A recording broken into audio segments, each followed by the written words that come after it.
Tuh, kaki gue masuk lagi. Aduh. Nggak, gue nyangkut guys. Tolong dong. Gila nih, tangannya lembek habis. Kayak begini bisa jadi sirkuit apa enggak nih? Aduh. Ya, gue nggak habis pikir ya. Uang warga Jakarta diambur-amburkan begini. Terus proyek ambisius buat nyapres ini semoga tidak merugikan uang pajak. Ya Allah, ya Allah. Ya Allah. Tuh, kaki gue masuk lagi. Aduh. Nggak, gue nyangkut guys. Tolong dong. Gila nih, tangannya lembek habis. Kayak begini bisa jadi sirkuit apa enggak nih? Aduh. Kayunya gue taruh sini ya. Oh iya, dipijak, jadi pijakan. Tapi dia stuck di situ deh.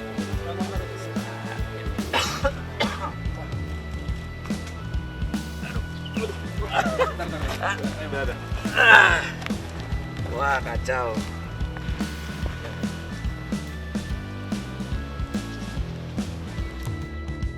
Selamat pagi guys, gue lagi ada di Ancol.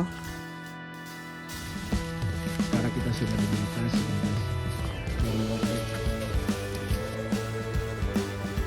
Sama kambing-kambing.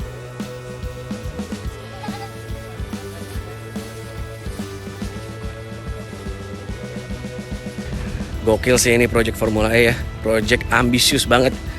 Budget besar, pakai uang rakyat, dan waktu persiapan yang mepet banget. Gue gak yakin nih bisa kejadian pembangunan sirkuit ini. Dan kalau kejadian pasti dipaksakan. Ya kalau dipaksain mudah-mudahan nggak malu-maluin nama baik Indonesia lah di mata internasional.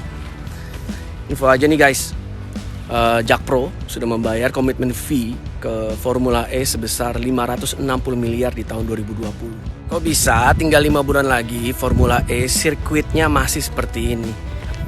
Kok bisa dana sebesar susah banget, 1,5 triliun uang rakyat, 1,5 triliun disia-siakan dengan cara yang seperti ini? Ya, gue gak habis pikir ya. Uang warga Jakarta diambur-amburkan begini. Terus proyek ambisius buat nyapres ini semoga tidak merugikan uang pajak. Ya Allah, ya Allah. Ya Allah. Tuh, kaki gue masuk lagi. Aduh. Nggak, gue nyangkut guys. Tolong dong. Gila nih, tangannya lembek habis. Kayak begini bisa jadi sirkuit apa enggak nih? Aduh. Kayunya gue taruh sini ya. Oh iya, dipijak, jadi pijakan. Tapi dia stuck di situ.